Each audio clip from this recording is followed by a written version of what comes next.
Hello, beautiful people. You are listening to the Communal Table Podcast, part of Food and Wine Pro. I'm your host, Kat Kinsman. My guest today is somebody who I hadn't actually gotten a chance to ever sit down with before. I think of him as a man in motion in a whole lot of ways.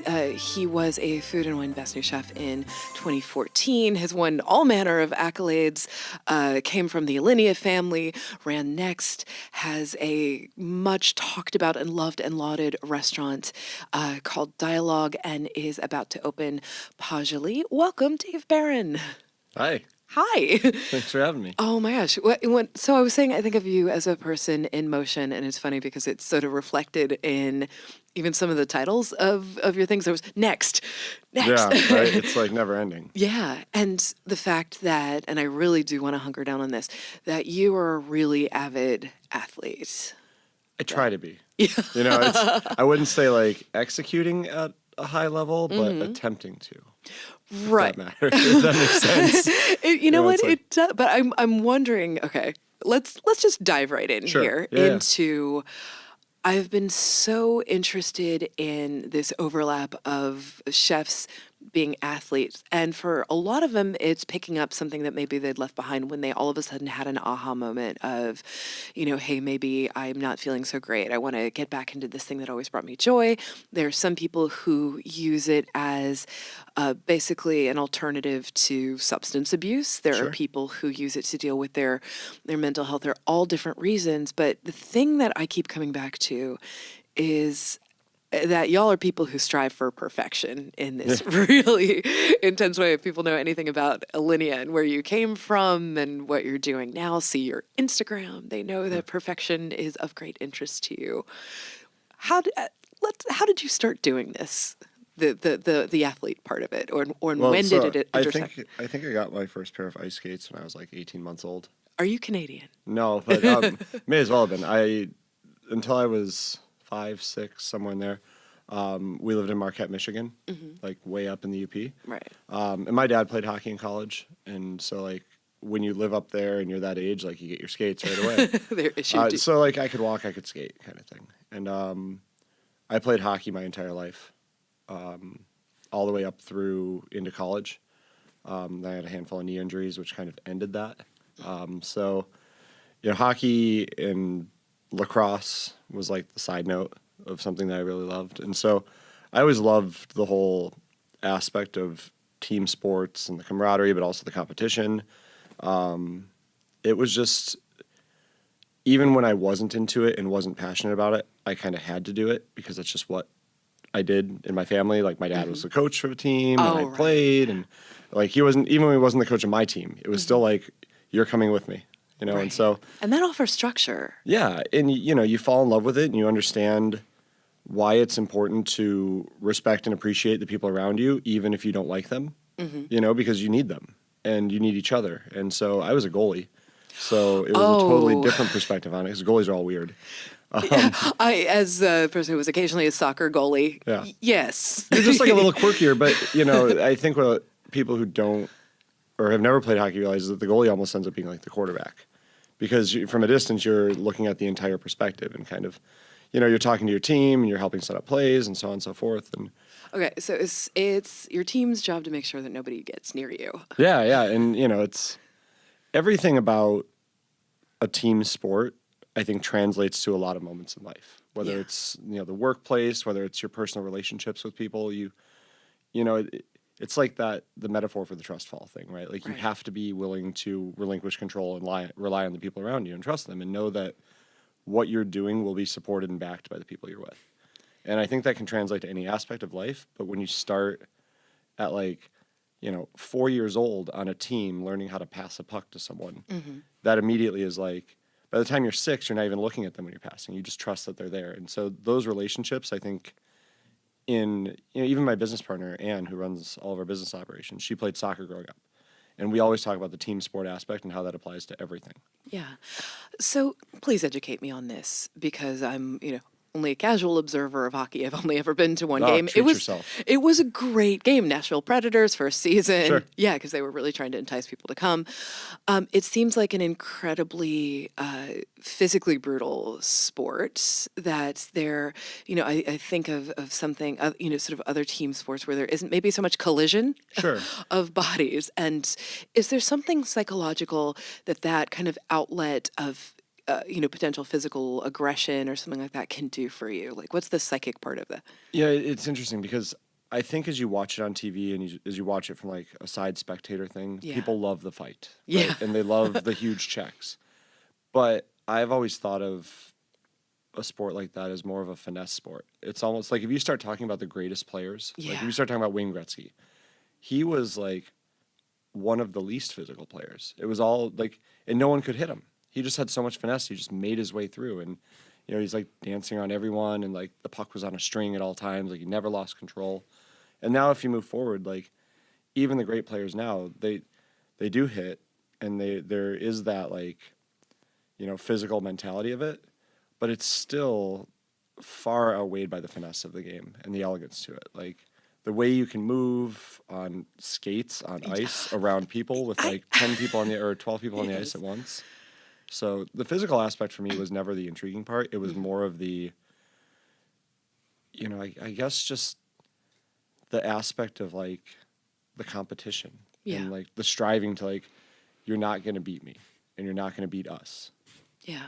So at this point, where does food start to come into play for you? So you're athlete, and that takes a monster amount of time. If you're operating on that kind of level with that dedication, there isn't always necessarily time for, there's obviously academics and things, but is there something in you that's noticing food? I think without realizing it, maybe. Like I never grew up wanting to be a chef. I didn't go to culinary school. Like that was never an aspect of my life. But my dad he's a professor. He teaches hotel restaurant stuff.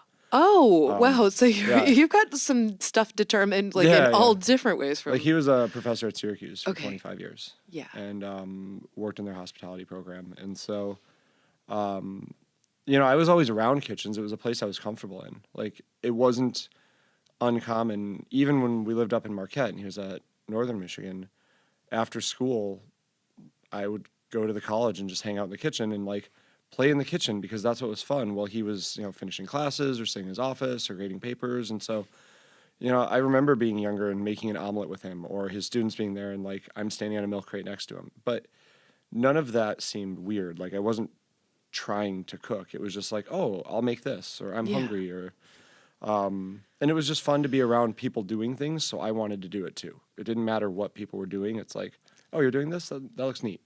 Yeah. It's like you go from playing with Legos to playing with things where you're still assembling components to make something else, right? It just translates to a different medium. And so, cooking was just a thing. But I went to college and studied business and psych and philosophy. It was never like something I was pursuing. But summer jobs were in restaurants, Yeah, so what kind of cooking was that? Well, there was this. So I spent summers in Michigan with my mom and then the school year in New York with my dad. So when I was like 13, my stepdad said, "You're old enough to get a job. You should get a job." Like when he was like 10, he was, driving his dad's tractors around. And so he's like, "You got to get a job. That's it." And the big job in Southwest Michigan was like corn detasseling, where you ride on the back of a pickup truck and you grab the ear of corn and you pull the tassels out. And I really didn't want to do that at all. And so, but farm labor in Michigan, you can work at 13. Otherwise, it's 14.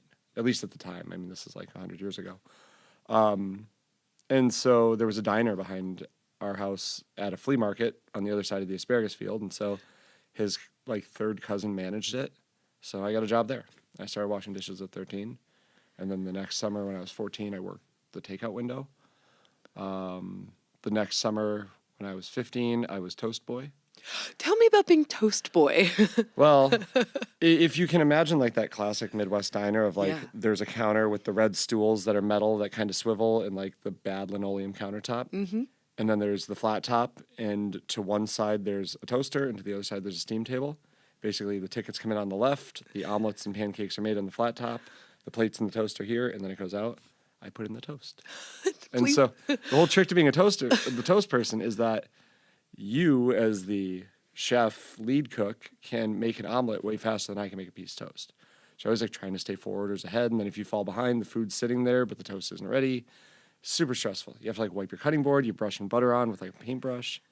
That was a mess. For like a 15-year-old, it was like the most stressful thing I'd ever done.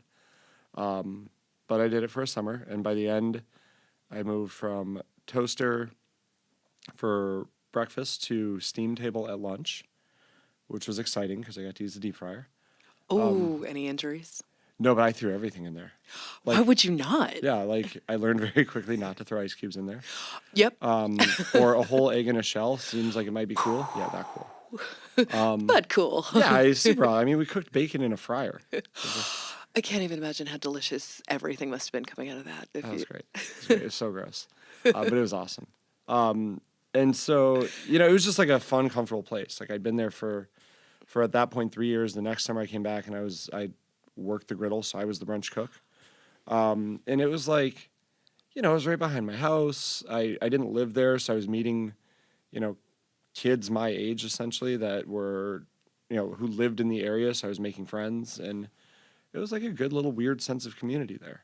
I mean, it was at a flea market, which was strange because, you know, you walk outside and it's like little knock. It's like basically a giant garage sale, right? In like a dirt field, in a little town called Pawpaw. Yeah. So if you're ever in Pawpaw, Michigan, go to the flea market. Do you remember the toast boy of Pawpaw? Right? It was a glorious moment. And you always smelled weird when you left. Like you always I was gonna smelled ask, like diner. So you're going to hang out with like your new friends and stuff, and like we all smelled the same. Okay, so okay. So yeah. You're not just like the dude who reeks of fryer. No, but like literally, like, even if you'd eat there, you'd smell like a fryer. So I'd come home from work and I would have to change in the garage and then put those clothes right in the washer and dryer before I went in the house because it stunk. It was a diner, like an old diner. You've made me really want toast and eggs now. Oh, blueberry pancakes are the best. Oh, yeah. But yeah, so like the kitchen just became a comfortable place because I just, you know, you're in it and you know it and you make friends there. And so it was like the cooking aspect was just like, that was a fun challenge because it was, you know, every time you got a better job, you'd look at the other person above you and say, well, I want their job now. And I want their job now. And so you're always trying to do a little more. And it's not unlike the translation of sports where you're like, okay, I'm on this team, but that's the team I need to get on. And now I need to try out for that team. Like you're always still trying to move up and you're always still relying on the person next to you. Like either you're trying to beat them or you're trying to keep up with them, you know? So like whether it was like washing dishes with the guy who was faster than me on the pot sink or trying to get the dishes done before they needed them on the line, you know, it's like you're always trying to keep up with something. So when did it occur to you that this could be a thing? So my dad growing up I think it's in like May, the Chicago restaurant show. Like yeah. The NRA show. It just happened recently, I believe. Yeah. So now I'm out of Chicago. I forget when. Right. Yeah. It was within the last few weeks, and that is a monster. If you could explain it to people who don't know. So it sounds cool. It sounds like the restaurant show, and you're like, oh, restaurants and food and snacks, but it's like a giant trade show of all things restaurant. From like my dad would go because he would scout things for the school. So it's like, okay, well, we have a new baking kitchen, and I want to meet these people that have these different ovens, but. You know, if you have a food truck, if you have like everything's there. And you know, it's funny because you can kind of see how now in retrospect, as I think about it, you can see how whatever the current trend is in like 5 years, it'll all be there. So my dad would go every year from when I was like, as long as I can remember. He'd always come back with these like plastic Edward Don cups with little measurements. And so as a little kid, it was like, oh, did you get my cup this year? Oh. And so I was a junior in college, or between my sophomore and junior year. I went to college north of Chicago. And he sent me an email and was like, hey, what are you doing? Do you want to come to the restaurant show with me this year? And I was, I think, 19, 20, somewhere in there. And I didn't have anything to do. I was like summer after my sophomore year of college. What am I going to do? Make toast? Yeah, I wasn't going to go back to the diner. I wanted to do something cool.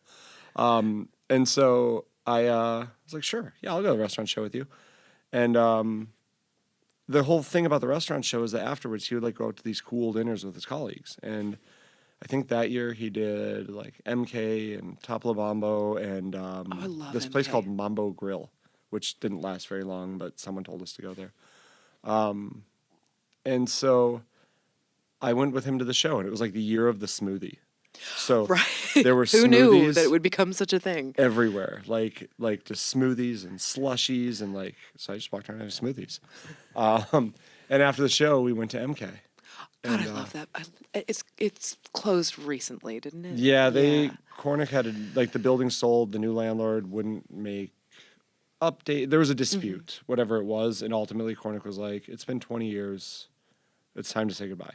That was a beautiful room. The old paint factory. The food was fantastic. Yeah. That was really a Chicago treasure. So I remember the three of us sitting there. It was my dad, myself, and one of his colleagues.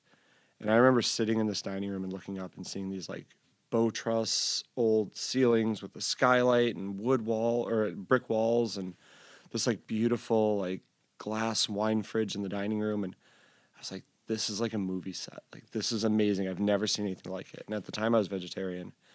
And, vegetarian meant like I made like pasta and red sauce, or Same. I ate potato chips. I Like, did 7 years. Yeah. You know, and so, because I was vegetarian, like, I think it was like all of high school and college. Yeah. And I'm like a lazy vegetarian. Oh, like, lots of mac and cheese. It was, and like ramen. And like, I'm really hungry. I'll eat some fried fish. Like, lazy vegetarian. We'll say a casual vegetarian. Right.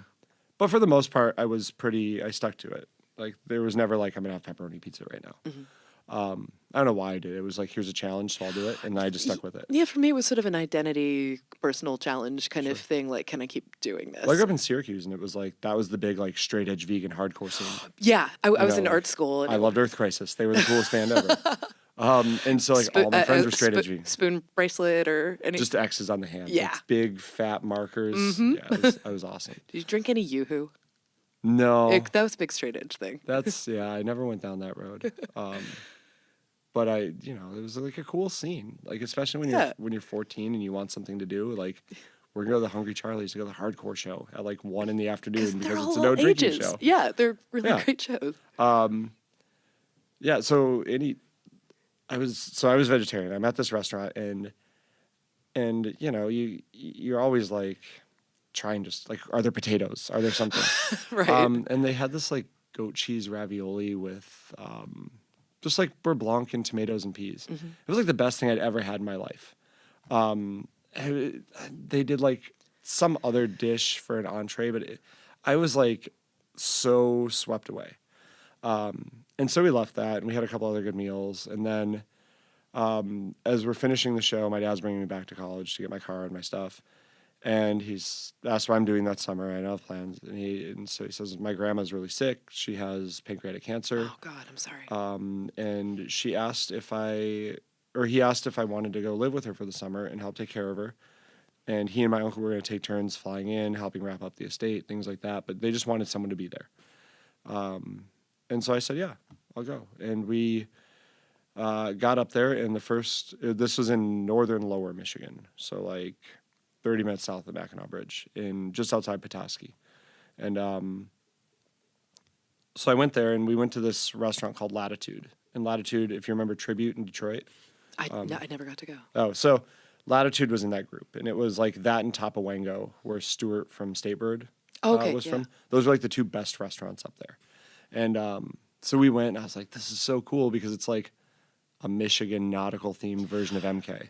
In my head, that's what I was thinking. It was like, and I got a goat cheese pizza there, and I was like, this is incredible. It was like the ravioli on a pizza.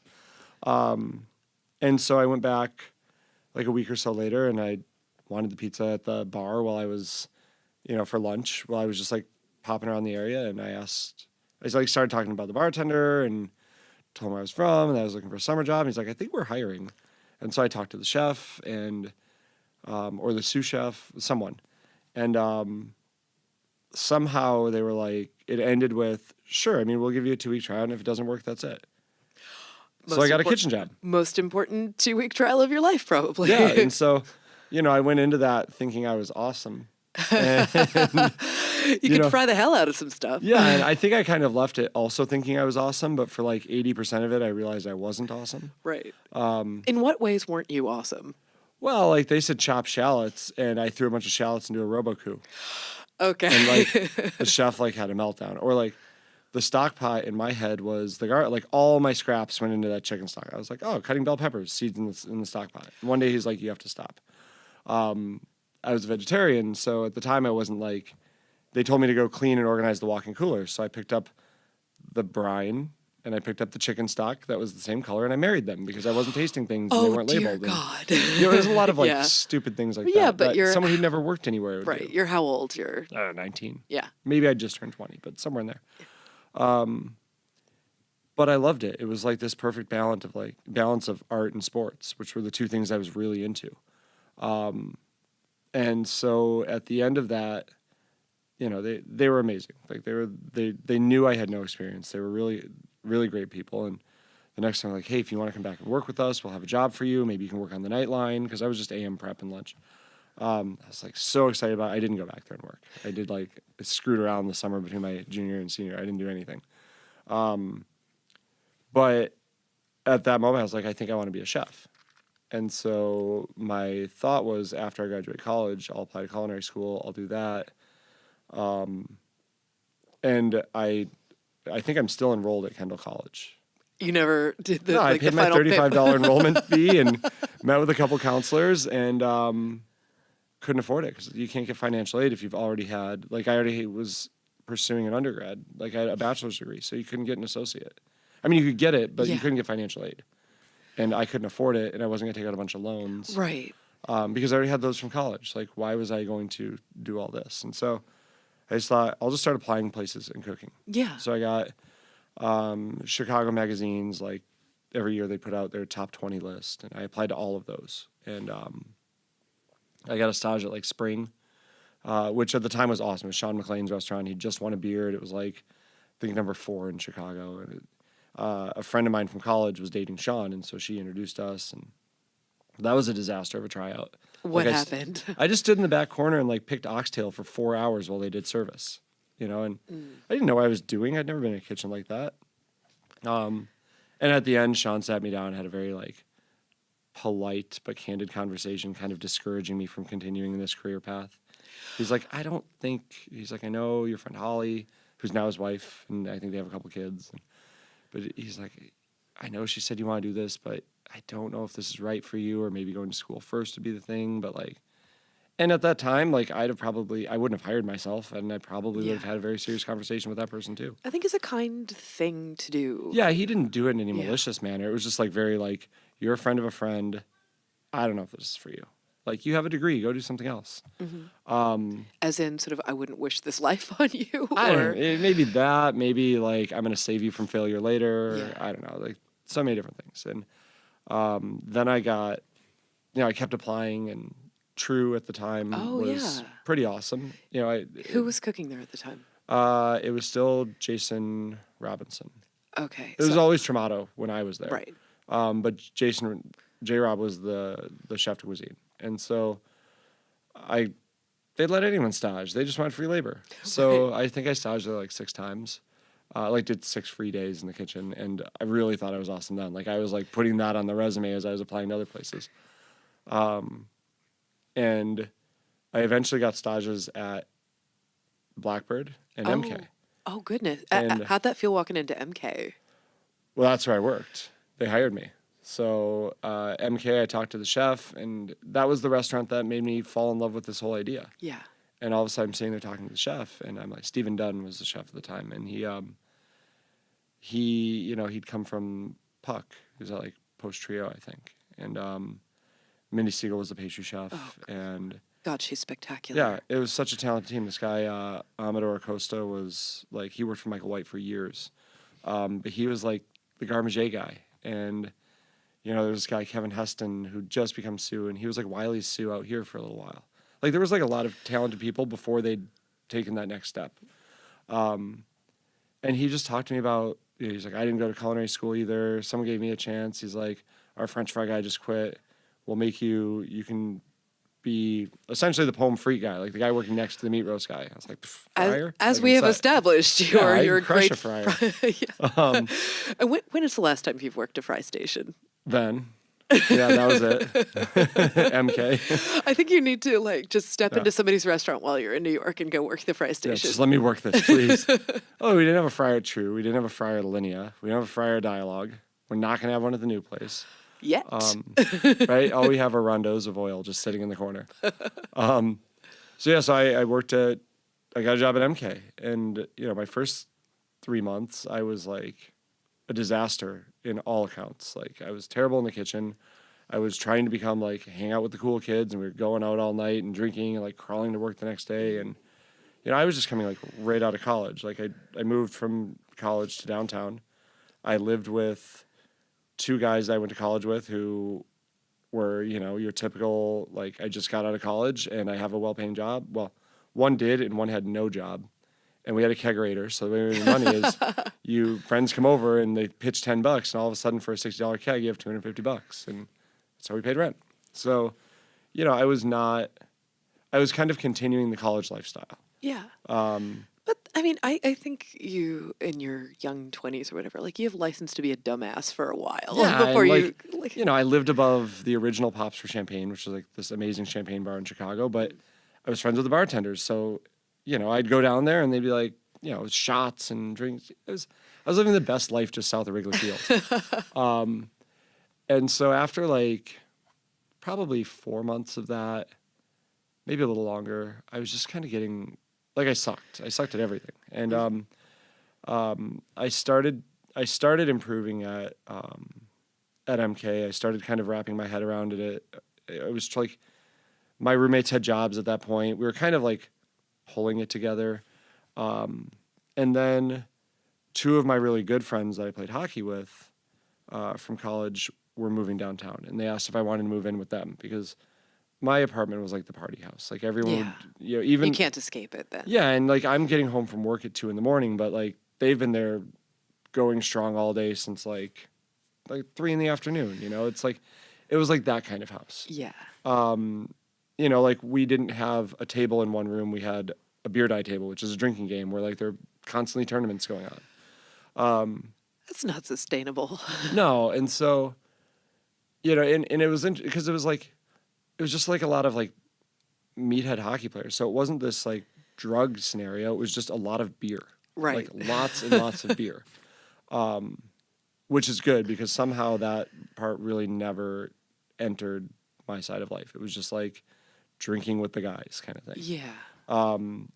And so the friends were moving downtown and they had real jobs, and that we talked about moving in together, and we eventually got a 3-bedroom together, and we still kind of had that. Our 2 other friends moved in directly across the street, so it was the 5 of us, myself and the 4 Canadians, and we had that mentality for a little bit of going out late, and then one day we all kind of looked at each other, we're all fat and gross, and what are we doing? And so collective reckoning. Yeah, so one roommate just signed us all up for a half marathon. He's we're gonna do a half marathon. And another roommate got us all gym memberships, essentially. He's we're all going to go to this gym down the street. And the gym was really cool because it used to be the Chicago Real World House, and then they made it into a gym. Wow. So it felt awesome. Yeah. It was really neat aesthetic. And so we started working out, and we started, I started trading late nights for early mornings, going for a run with them. And I was kind of having this epiphany where as the sous chef who came to WD out here, he and I were talking one day, and he and I had become friends. I was how did you get into this industry? He's I grew up in Iowa.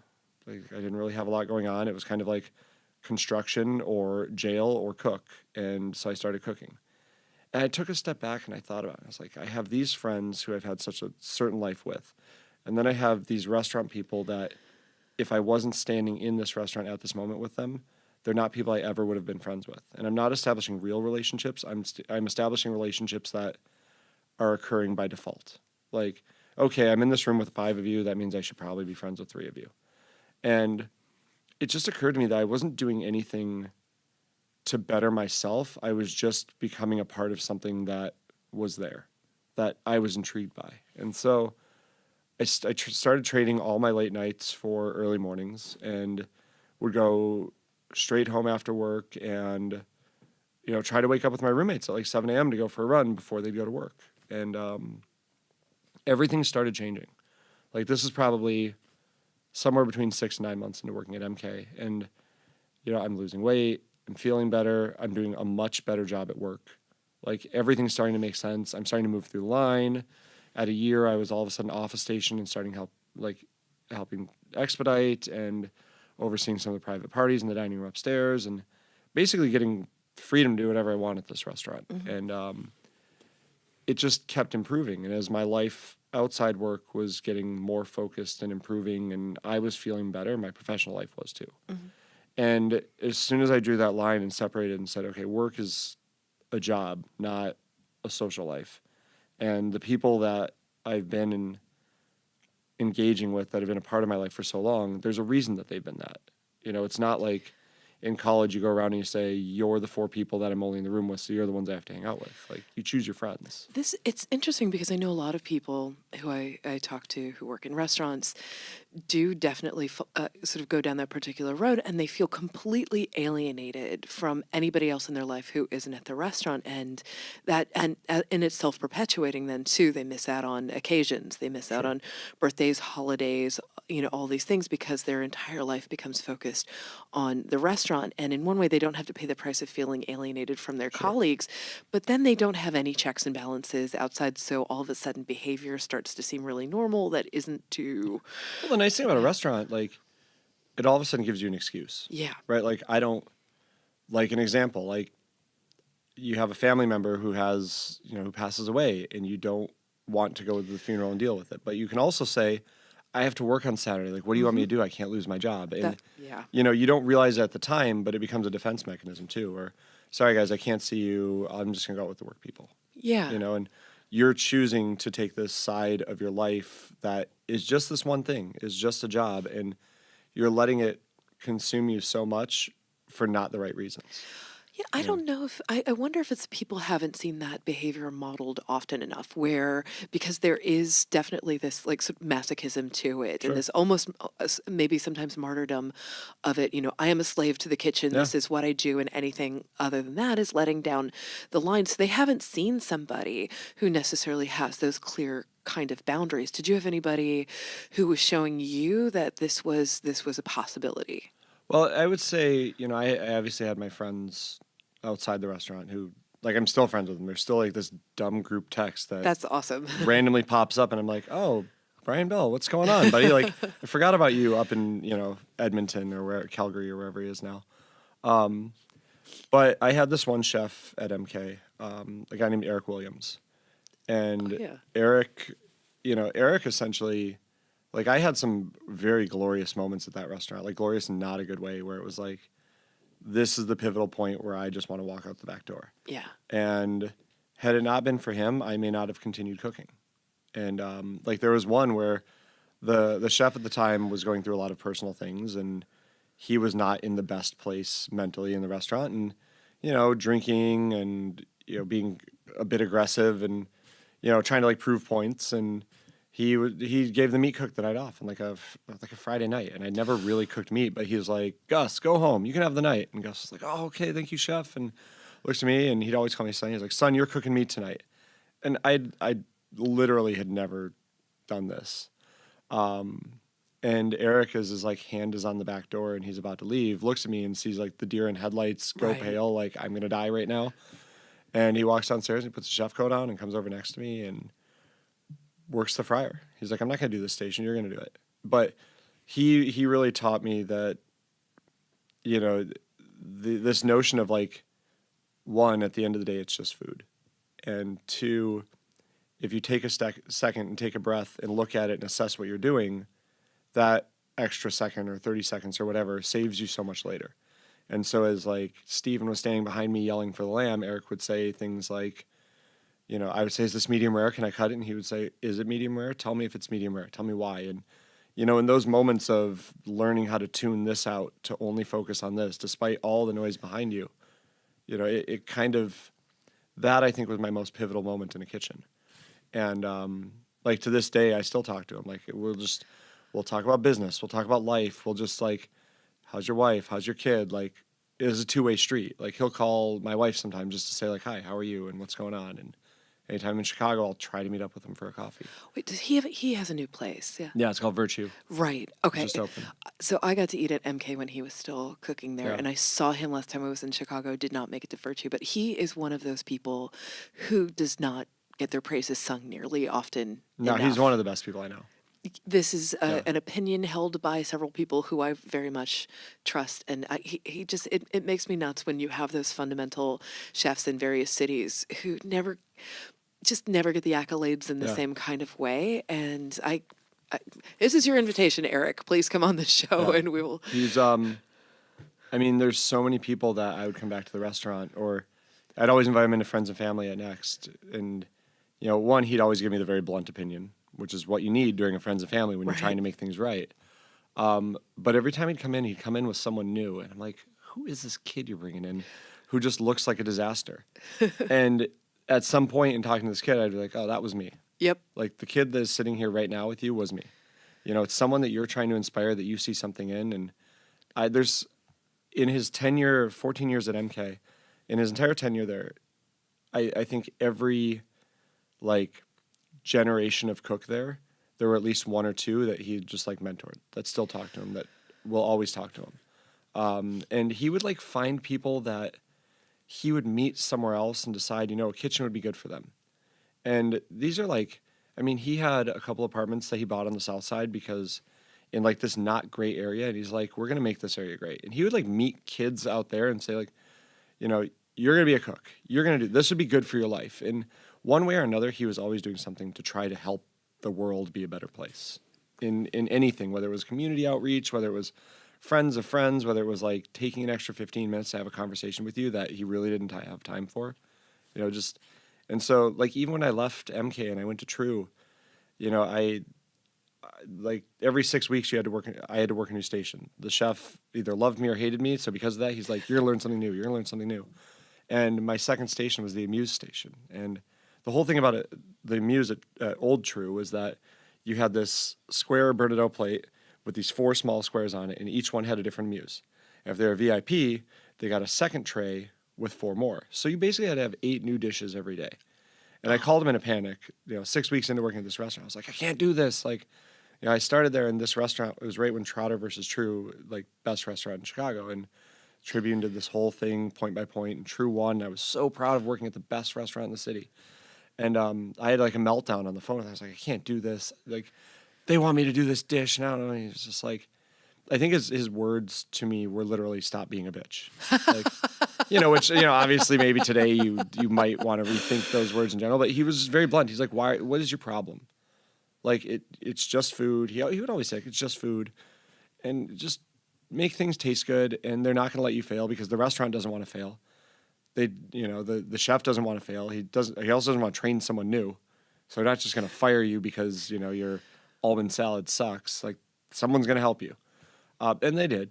And he was right. And like, I'd come in some days and the sous chef had made like, a fennel soup for me, or he'd made, which I quickly learned that a fennel soup could become a fennel gazpacho, could become fennel panna cotta, and then it would last 3 days. Because you go from hot to cold with something else in it, to adding gelatin to, so yeah, I had like all these tricks figured out after a couple of weeks, but yeah, I mean, he saved me at that job too. So, Eric's a great person.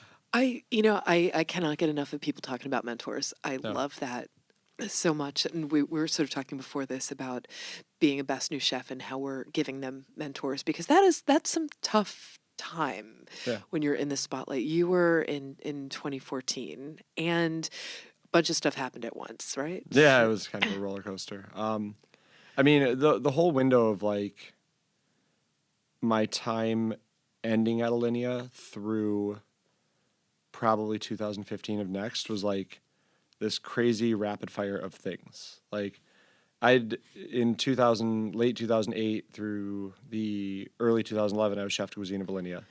And in that window, we'd gotten 3 Michelin stars. We'd jumped from 20, I think it was like 21 to 10 to 7 in the world.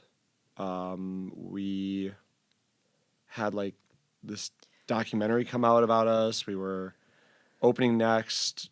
When the first Next review came out, it was like Phil Vitale wrote one of the best reviews I'd ever seen. And, you're holding these things. You're like, we're doing this. And then, your ego's going through the roof because you think you're like the greatest thing ever. But then, we're nominated for Best New Restaurant for Beard, and we win that. And then I was nominated for Rising Star, which Christina Tosti beat me at. I mean, I like to remind her still. Right. It's like your cereal milk beat us. I don't understand this. She's a wizard. She's the best. I love Christina. Yeah. But like, we did an event later on with Questlove, and I was talking to her. I was like, you were my nemesis for a year, and you didn't know it. And she's like, yeah, I figured. She knows all. Yeah, but she's great. Yeah. I mean, we're friends. And then so I lose Rising Star. The next year I'm nominated for Best Chef Great Lakes, and I lost that to Stephanie. But then the following year I won Best Chef, and we got Food and Wine, and there was like one other accolade that year too. Like and every Next menu was reviewed as a new restaurant review. So in the 15 menus I did, only 2 or 3 stars. Every other one was 4. So like every the second Thursday of every new menu, Vitale sat down and he reviewed us as a new restaurant, and it's like, here we go again. Here's another review, and here's another thing, and another thing. And so it was just like this crazy snowball of like, how many things can you throw on the pile? Yeah. So where's your mental state at that particular point when all of these, did you have any time to stop and have a moment and enjoy it? Or is it just that's great. Like, yeah. Every 16 weeks, Next was a new concept. So like the day you start a new menu is the day you start the timer from when you have to change the menu. So like, that's self-inflicted. Yeah, I mean, I wasn't inflicting on myself then as much as that was the concept of the restaurant. Now it's self-inflicted because we're even more aggressive than that at dialogue now. But the whole thing is that there's no complacency, right? You cannot sit still, because if you do, you're going to lose. Like if you're not moving forward, someone's going to catch up to you. And so, at Next, that deadline of that 16 weeks, and it's not just changing the menu. It's like we went from Paris 1906 to Tour of Thailand to a childhood menu to doing a retrospective on albuli to doing rustic Sicilian food into Japanese kaiseki. Like, you're all over the place. And you're never going to become an expert in any of it, but you have basically 16 weeks to perfect the current menu that you're doing, research and become an expert in the 12 to 20 courses that you're serving for the next menu, while considering the upcoming menu.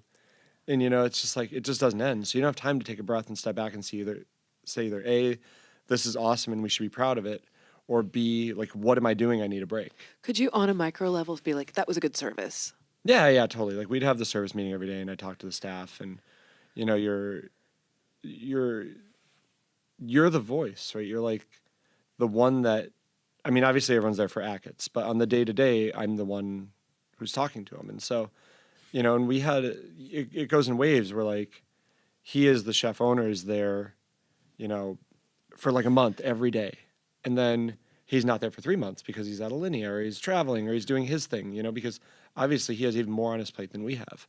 And so that's when it's like, okay, this is mine. And then someone's back and you're like, okay, well, now I step back for a minute. And so you have to keep the team motivated and encouraged. And you go from like, then you're the coach, right? You're the one who's like trying to inspire everyone and trying to lead them. And, if I'm doing everything, then I'm not really doing anything. So you have to get everyone to buy into it, to believe in what you're doing. Yeah, delegation is something that I know is really hard for a lot of people who are perfectionists, who are but that's the only way a restaurant can run. If you teach somebody to be you, if you trust and trust them to do the things that you do. So how is it that you impart that? Is it do they watch you to how does that happen? Will Gadara and I've been friends with like him and Daniel for years. They did their like celebratory dinner of getting hired at 11 Madison Park. They did at Alinea. And so I met them like way back. And when Will and Daniel first like took over, like owned EMP, when it first became theirs. That was huge. Yeah, and they did a big remodel and they redid like the coffee area and took some tables out of the dining room. Will was walking me through and he was really excited about this tea program that they were doing. And I was like, when do you have time to do tea? And then I thought about it more. I was like, are you even the SOM? You're just the GM here? Because in my head, it's like the GM is the SOM is like, you're the master of everything. And he's like, I'm really excited about this tea program. We had this food runner who was, excited, and he did a tasting for us and talked about it. And we said, make a tea program. I've interviewed him. I forget his name, but he's so deeply steeped in it. He loves tea. Like that's it. So it just comes off in him in waves how much he loves this, and that he knows he's trusted. Yeah, and also Will said, I only have this much to give, right? And so if my pie is 100%, right, and I want to do a tea program, he's like, I can only afford to give 10% of my time to that, and I'm not. Whether I'm passionate about it or not, my 10% will never be even if it's the best 10% in the world, will never be as good as your 100% that you believe in. So his 10% was given to empowering an individual to give 100% and supporting them, not focusing on tea. And, it was like this just big analogy for like the best thing that I can do is step back, admit what I can't do, and relinquish control or empower someone to do that role because look, I'll never have a bread program in my restaurants unless we have a great baker come on board because I don't have the time. I haven't done enough bread to, make great bread, and I don't have the time right now to learn how to make great bread. Like I'm not going to devote the next 3 years of my life to becoming a bread expert. So, I hope that someone walks in one day and wants to be a great baker, and I hope we can open their bakery for them. But, thinking about that and realizing that like. That's how you make things better is by not taking on more, but letting go. Yeah. Like look at the best CEOs. Do you think like, any one of them are doing everything? It was like, even like Steve Jobs at Apple was not the one creating all of the computers and the iPod and everything. He was empowering people to do things. Like, all the things that come out of Google are not one person at the top of the pyramid, right? It's like, you have this downtime designed for you to do whatever you want to do. Just show that something comes of it. Yeah. So when you went from Next to Dialogue, so Next had been within a group that you had been part of. Dialogue's yours. Yeah. We don't have investors or anything. It's like my couple partners are one half and I'm the other for the most part. So that's a different set of skills and responsibilities and all that, but also freedoms. Yeah. So, I really took what, like Will told me that like, probably like 2012, right? It was like a long time ago. And, that's always kind of resonated. And so when we were talking about Dialogue before it was Dialogue, when it was just like a restaurant in a totally different restaurant, one of the things that struck me as I was thinking about how companies work is like, if you're a great cook, you probably become a tournat and then you become a sous chef. And you probably didn't get management training, but you're an okay sous chef because you're really talented and you can just run people over so they all listen to you. And then, then you become the chef de cuisine and hopefully you're decent at that. And then you're like, well, I want to do my own thing. And so now you're running a restaurant and you spend all of your time looking at labor costs and P&Ls and spreadsheets and so on. And everything that made you great at what you're doing, you don't do anymore. And you're just hoping that the people under you believe that you could do it and they're trying to do it with you. And I think that's why that's part of the reason a lot of restaurants fail is because it's not due to lack of talent. It's because the people who are really good at doing things aren't doing what they're good at doing. Yeah. And, after I'd left the group, I was really trying to understand like how we would do the business side of it because I don't want to do that. I want to cook. And at that time, Anne, who was the director of business ops for the group, was leaving, and she asked me if I'd do a letter of recommendation for her. And, we kind of went back and forth and talked, and she'd already quit at this point now because she was planning on leaving, and I think she really wanted to work for like Gabe Stallman. She like loved the philosophy of everything. Very huggy. Yeah. And she was always like very culture driven. She came from she was a trader, for like 10 years. She's, MIT grad and Kellogg Business School and so on. Has no business being in the restaurant industry. Way too smart for that. But we were talking about it, and I was talking about this whole idea of like changing cultures and empowering people to do the jobs they're doing and so on. And she joined our company, and we made her a partner in it. And so she runs all of our operations. So, she had these kind of crazy ideas that I hadn't really thought of because they were just things that had never been in my realm. Like, I'd never seen a P&L ever. You've been shielded from that. Because... Yeah, and so like you'd get a text saying your food cost is too high or what's going on with labor, we need to rein this in. But, you just knew like this menu is doing really poorly. This menu's doing incredible. Next week it's doing terrible, but it's the exact same thing and you don't understand why. So, she was reading a lot about Zingerman's and what they do. Oh, yeah. Did she do Zing Train? I don't know. She is buying us all of Zingerman's books right now for all of us to read as like staff book club. I think that's wonderful. So, and they do that whole training program that you can go and do, and it's incredible. I'm sure if she finds it, she will end up doing it. She's just a sponge. She's like one of those people who's way too smart for everything she does. And so the first thing she wanted to do was an open book policy. And so every month we sit down with the entire staff and hand them a copy. The entire staff being 9 people, including myself and the dishwashers. How many it's 9. seats is this? 19. Okay. Yeah, so we can max out at 38 a night. Usually anything over 30 is a sold out night if like the single diner doesn't sell, because we have a single diner spot that doesn't always sell. Or if like a 4 is a 3 and, whatever. So anything over 30 is pretty much sold out. But she wanted to learn the culture of the restaurant. So, and we didn't have the budget for more employees, and she didn't have enough work. So she started pouring water. Like she learned how to pour water day one of Friends and Family. And she worked service for, I don't know, almost a year and a half. She quit working service like 3 months ago when the new restaurant thing started. But she had all these ideas that were exciting, like open book P&Ls. And then as soon as we paid off the restaurant, we immediately set up a profit share thing with the entire staff. Wow. And so, everyone has it's not a lot, but it's essentially a bonus structure based off of profits that's paid monthly. And so, she figured out that in looking at the reservations and the trends, if you notice that a night's not filling up as quickly, rather than doing 26 each night, if you shut off the reservations on the backside one night, so you only do 18, it pushes the people the other days, and then you end up doing like 30 the other days, so you're full. But then on that night where you only have a single seating, you save on labor cost, right? And you save on basically all of the costs go down. And it sucks for maybe you as a cook because you lose a few hours of work that week, but because we profit shared, she figured out the restaurant was more profitable, so you make that money back. That's brilliant. But yeah, she's too smart for this job.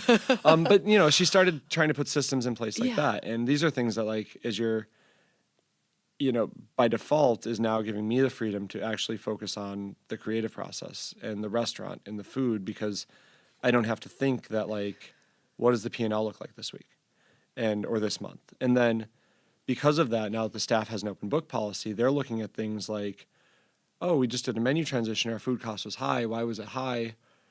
Now they're calling purveyors, or we're talking about dishes, and we're saying, well, how do we streamline this? What can we do with that? Well, this farmer has peaches that, we don't need the aesthetic of the peaches because we're making a peach puree. So I'll talk to them about getting a flat of bruised ones because they're sweeter and more ripe anyway. So now McKenna, who handles all of our farm relationships, she's like, well, I'll bet I can get the food cost down this way, which not because she's trying to make more money, but she's excited about playing the game with it.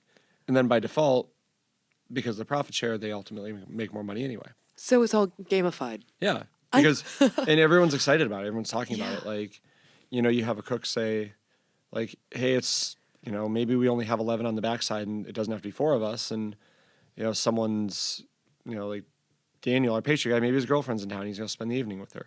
But also that single seating day lets people come in late one day or leave early that night, so quality of life improves. She started working on pay structure with a no tipping system and no like service fee, just no service fee, no tipping, anything. It's just the price.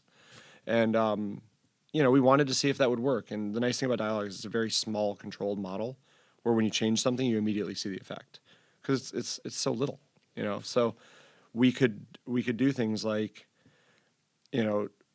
adjust the pay accordingly and profit share and make sure that people were paid the right amount of money so that they could have a proper quality of life outside of work as well as at work. I mean, I think Dialogue is the perfect name for it inside and out, it seems like. I mean, everything about it. The restaurant unintentionally named itself. It was supposed to be, so the original concept was this, like, it was an old bank space downtown. It was like 10,000 square feet, and it was a higher end a la carte French, and inside it was a 28-seat fine dining, and then we were going to put a speakeasy in one of the bank vaults. And as that lease was kind of not coming to fruition, we also looked at it and I thought, this restaurant feels more of a ego-y show-off thing, like I'm planting my flag in a new city and here I am, as opposed to a restaurant that was letting us become a part of the city. And so, as we were looking at this new thing and this new concept, we said, well, we need to invest in the city first. And so we started talking about the importance of the engagement with the diners and the conversation, because we're a counter. So there's 8 seats at a counter and then 2 4-tops and a 2 seated. So there's so much conversation back and forth and this level of interaction that we have. And the word dialogue just kept coming up. It's kind of like how Keller named Per Se. He kept saying it's not French Laundry per se. And it became Per Se. We kept talking about dialogue and it stuck. And then, so that was the initial reason for the restaurant. But then as we started talking about it more, it's like this name keeps resonating. It's resonating just like you said, but now we're even realizing that this whole restaurant is our dialogue with Southern California. Everything is so localized and market driven, not because we're trying to be like cliche, like this is farm to table. Mm-hmm. It's just when everything is right there in front of you and it's all new and interesting, you don't have to look outside of it for inspiration. I don't have to go to, some like crazy tropical island to find this very special mangosteen, because the celery outside that grows wild is like blowing my mind. And I've never had celery like that, or I'm able to pick a nasturtium vine that's 12 feet long that has every size leaf and seed and flower and root. So why would I not be excited about that instead of, this thing that I have to fly in from wherever, or, my little plastic clamshell of petite nasturtium leaves. I've seen the food just on Instagram, and it makes me want to know more about the place, more about just everything that's around it and the hands that make it, and it's beautiful food. Yeah, it's been interesting because I think for so long, the philosophy was always, what else can we add? What more can we do to this? Or, it's like, how far can we push this? And, there was definitely this mentality of, and I'm sure there still is at restaurants, where it's like you can put 18 things on your plate, but I can put 25. So I'm better. Like we sit at a poker table and I have $1,000, but you have $1 million. You're going to win. And all of a sudden at this little restaurant, when we realized that, we only have 760 square feet and there's 4 of us in the kitchen, we do a 21-course menu, right? So you realize that like maybe the impact doesn't lie in showing how much you can do. Maybe the impact lies in showing the restraint and the focus. And instead of saying, what else can we add? It's that whole like Coco Chanel quote of, before you leave, take one thing off. Mm-hmm. Like, what can we remove from this dish that will make the rest of it matter that much more? Yeah, I love that. So. And are you still getting time to do I was reading a bio of you. It was like, he doesn't have much spare time, but but the time he does have, he uses for, training for marathons. And is that still a large component of your life? And how do you translate that to your staff? Yeah, I think it's shifted a little bit. I think I've signed up for 3 LA marathons now and I haven't run any. I think motivation for why you do things shifts. And for me, like running in Chicago, I loved running there. And I just wanted to be outside, and it was like my escape from everything. Yeah. In LA, I haven't found that draw to running where I can break the 10-mile mark of like, I'm still into this and it's still sucking me in. I still love it. So I bike a lot more. And the crazy thing about LA, like I didn't really, the first year living there was terrible. Like it was really hard for my wife and I. And, I think whenever you go somewhere new, you always try to replace the things that you've lost rather than, and it's like, where's my neighborhood bar, or where is that loop I would take my dog on, or, just all those little things that you miss. And it took a year to stop missing the things we didn't have and appreciate the things we did, because it affords you a lot of things that you can't get anywhere else. And so from my apartment, I can be like lost in the mountains in 8 miles. Wow. And so in biking, like in 2 hours, I can cover so much more than I can on a run. And that's been such a point of, escape, but also inspiration. Like our entire restaurant menu philosophy is based around this idea of seasons, and that really comes from looking at the farmer's market and seeing strawberries in December and coriander flowers and squash. And you're like, well, this is 3 seasons. This is not one. You're blowing my mind. Stuff is just coming in New York. Yeah. I mean, we had lilacs in March. Oh, goodness. Like, yeah, it's crazy. And so, I wasn't ready to do dishes with all these things in December. And so we thought, well, we modeled our menu very loosely after the idea of kaiseki, in the sense that transcends 3 seasons and it creates forward progress through the menu. And so everything has become kind of a caricature of our idea of a season because they're not as exemplified in LA. And so in biking, I go out in the mountains and all of a sudden I've learned that in the winter, Old Topanga Canyon smells like eucalyptus, which, for me, winter growing up is when your nose hairs freeze and it's really cold, right? But eucalyptus kind of has that effect. So you can find your feeling of winter.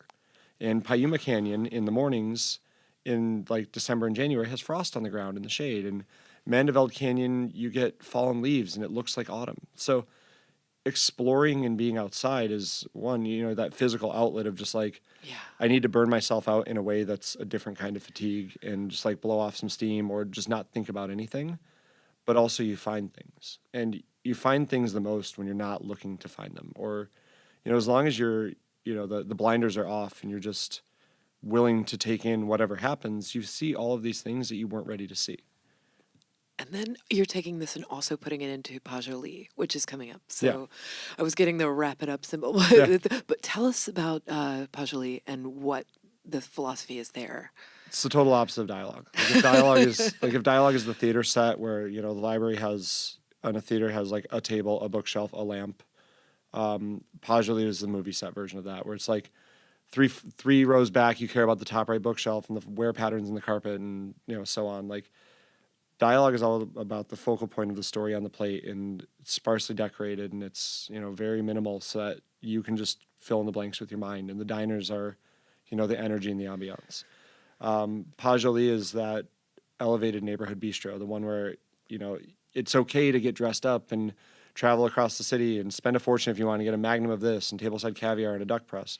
Or you can walk in off the street and dress normal and just treat it like a bistro. Like, we don't want it to identify as any, like, category of X level of fine dining. It's just, it's like a market-driven French restaurant. People talk about French food, and you're often hung up in the weight of French food, right? Like the butter, the cream, that. Yeah, and I think a lot of the disconnect is that you don't think about like the Parisian markets and how great the produce is there, and how in the right season those heavy, weighty French restaurants aren't heavy, weighty French restaurants. And so we're really looking at that genre of French cuisine as an a la carte restaurant with, the whole like classic like service a la Russe. Like, this is your appetizer, this is your entree, this is your dessert, not like order 2 to 3 things and the kitchen will pace it and, here's your share plates. But like, a classic, nice, proper French restaurant that doesn't feel old. Good energy, you have a ton of them in New York. I just ate at like 4 of them. And you're going to have a mobile duck press? Yeah, I love the duck press. I mean, the first time I did it was at, when we were testing recipes for Next, and we did it in the Alinea dining room. As like on a press day, it was a disaster. We got the press that morning, we bought 2 birds, and then I did one for, I think like Francis was there maybe, or there was like someone from New York Times. It was a disaster. It took me like 25 minutes. I shot blood across the dining room. But we did it at Next for Paris 1906. We did it for the Paris Bistro. I think I did squab press for the Hunt. For Menu 2 at Dialogue, we did a duck press, but we didn't make a spectacle out of it because we can't wheel a cart around anyway. So I just pressed a bird on the counter. But yeah, I mean, there's certain things I love eating and there's certain things I love cooking, and I see this restaurant as an outlet for that genre. I can't wait. Yeah, it's like, when is it happening? I'm going to say late August, but probably early September. It's under construction now. So, it'll be sometime late summer to early fall. Oh my gosh. Construction should end the end of July, and then we have to get the staff in and trained and test dinners and things like that. Just need to know when to buy my ticket. Right. It's going to be awesome. Oh my gosh. I have a few questions that I ask everybody. Yeah, shoot. So you put a lot of, so much energy into your restaurants, into, mentoring the people around you, all this stuff. What is the selfish thing that you want for you? Because I believe in saying things out loud so the universe can help you get them. I mean, like the like the personal selfish thing. Yes. It would be nice to be like, be able to just take a week off and relax and go somewhere. It'd be nice to be out of debt. Out of debt's a good thing. Yes. There's like, just remove some stressors. I don't know. I'm pretty happy with where I'm at. Like I live walking distance from the ocean. I've got 2 awesome dogs and a great wife. Like, I ride my bike to work every day and I ride past one restaurant to get to the other. It's usually sunny. So at least let's get you a week off. Let's start there. We'll start there. I'm sure my wife would appreciate that more than I would. So you're going to be like checking the camera on your phone. And right. She's like, what are you doing? Go somewhere without Wi-Fi. Right. That'd be great. We didn't even take a honeymoon. We took like 4 days off of work and came to New York and I had dinner and I ran a marathon and then we went back.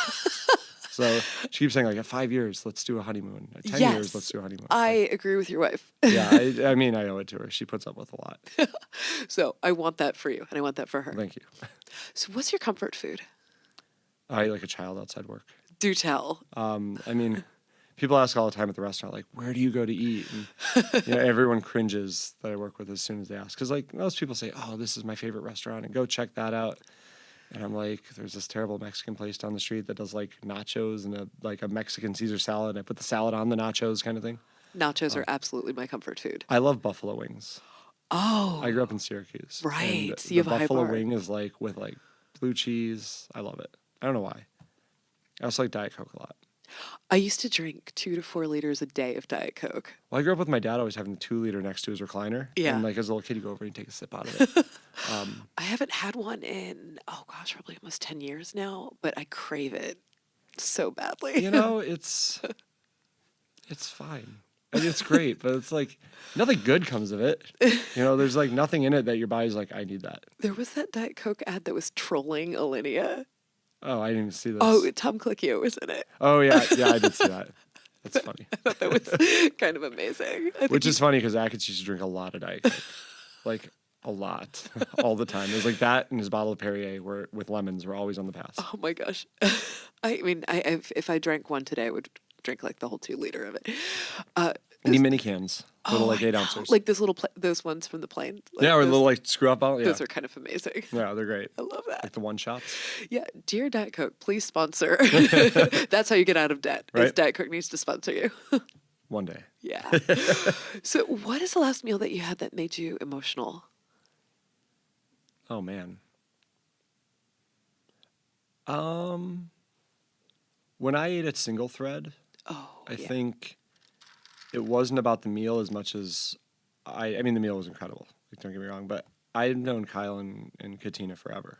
And so, like, I met Kyle when he was still at Fat Duck.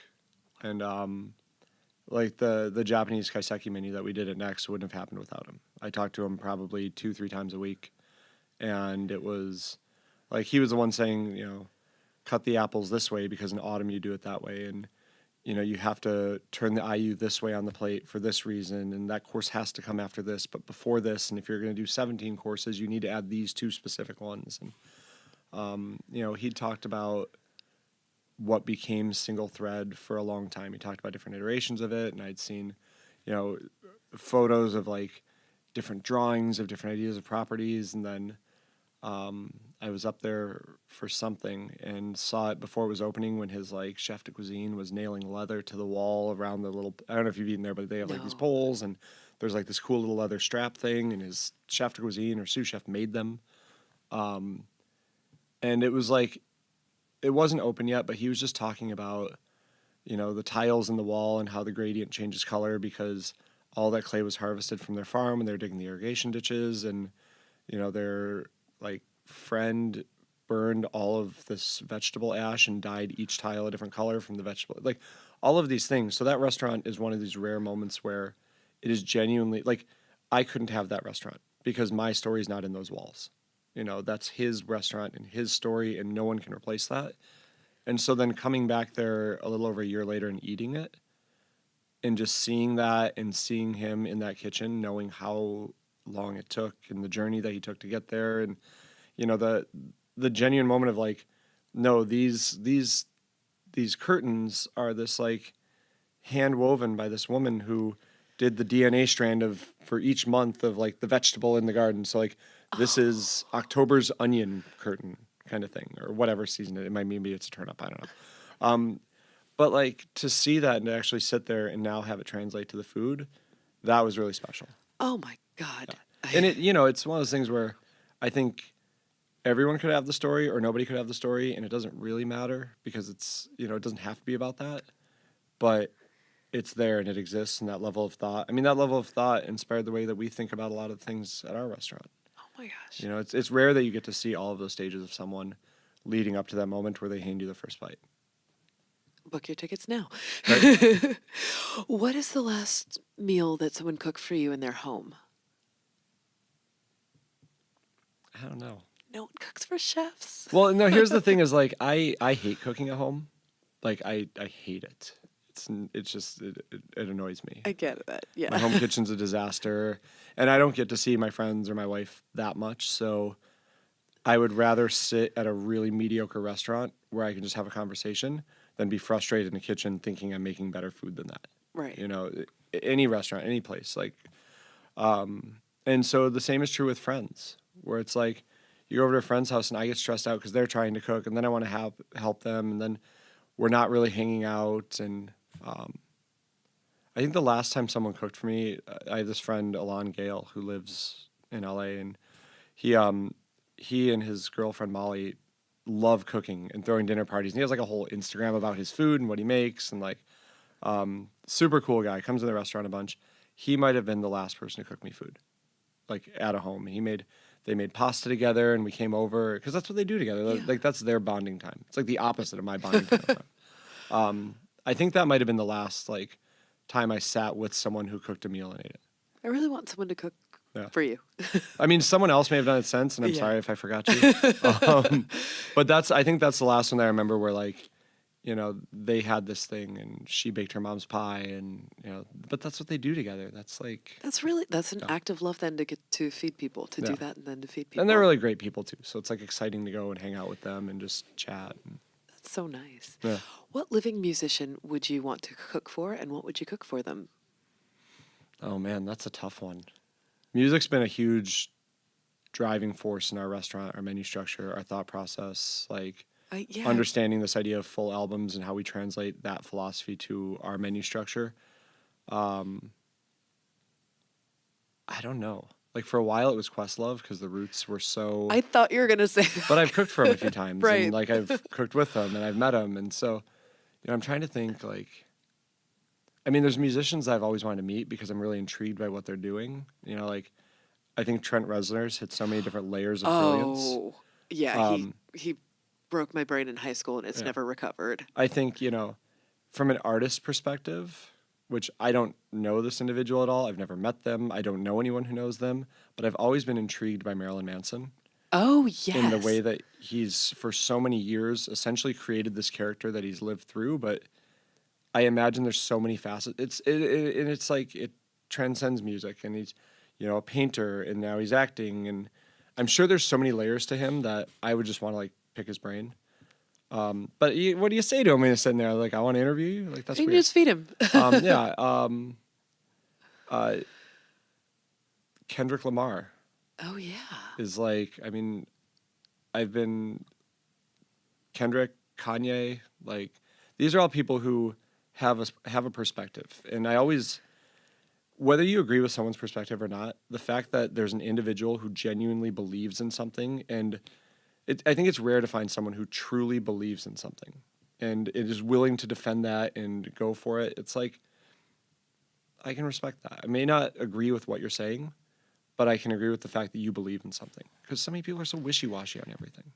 I want this to happen for you. I want Marilyn Manson to come into dialogue and have that single diner seat. Yeah, right? And just sit there? Yes. He'd be like, what is this? Oh my gosh. I mean, part of the reason I put this question out there is, on the off chance that one of them is listening. Right? I mean, we're really fortunate at Dialogue that we don't get a lot of like celebrities in like the actor world, but we get a lot of creatives like writers, directors, composers, more of that creative mindset. And that's really been interesting. Like, this guy, David Nutter, who directed 3 of the last 6 Game of Thrones and did like The Red Wedding, and he's been in 3 times now, 4 times maybe. And every time, like, he ate when it was like episode 4 of the last season. He's like, what do you think so far? And he's really excited. And oh, wow. There's a documentary afterwards where they follow them all around, and he's the only director they had who hand draws all of his scenes first. And I was just talking about the creative process, and James Gunn comes in, who did... he's coming in again Guardians of this the week or Galaxy next. And I think he's been for like 5 menus, and it's really interesting to talk to these creatives because it's such a different world, but it's not. David Cho. Oh, yeah. We have 2 of his paintings on our wall, and he baffles me because there's so much talent there, and like he's just quiet and peaceful and like hangs out and chats, but he's a super like interesting guy. His work's so beautiful. Yeah. Yeah. So I think that's more of like it's not about the individual as much as there's certain creative aspects that I'm really intrigued by. Like I want to find other creatives and understand the creative process because it's, you hit writer's block or you need to find another perspective on things. Yeah. I love that. And last question, if you have 5 uninterrupted minutes for self-care, what do you do? Oh God, I'll nap. I don't know. I never nap. So if there's like 5 minutes where I don't have to think and decompress and I can just like sit, that's enough. That's like peace. Like sometimes when I come home from work, we have our garage, we kind of turn into like a guest room / my bike room, whatever you want to call it. And sometimes I'll just sit there after work, and before I go into the house, I'll just kind of sit there and zone out. And like my phone doesn't really work in there. And it's just like this room with just my things, like my old goalie helmet's sitting there and my bikes. And you just like shut down for a minute and get rid of all the noise.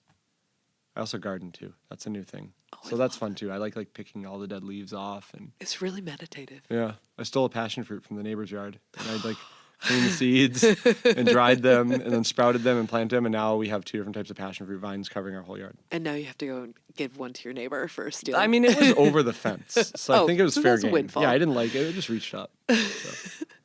So we're going to turn the lights out now, and you're going to have a nap while I read the... That's going to be my Uber ride to the airport. While I read the outro. I was like, just thank you so much for coming in today. I know you're an incredibly busy man in motion, and I appreciate you taking the time to sit with me. And for everybody listening, please follow him on social. It's mostly DC Beran. Everything's DC Beran. It's DC Beran. You can go to Dialogue, and hopefully August, September, go to Pasjoli. Yeah, I hope so. Otherwise, need to rethink some things. Yeah.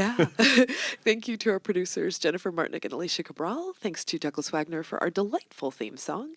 If you like what you heard, please tell a friend, write a review, or rate us. It helps other people find us. And gosh, we want to keep doing this show.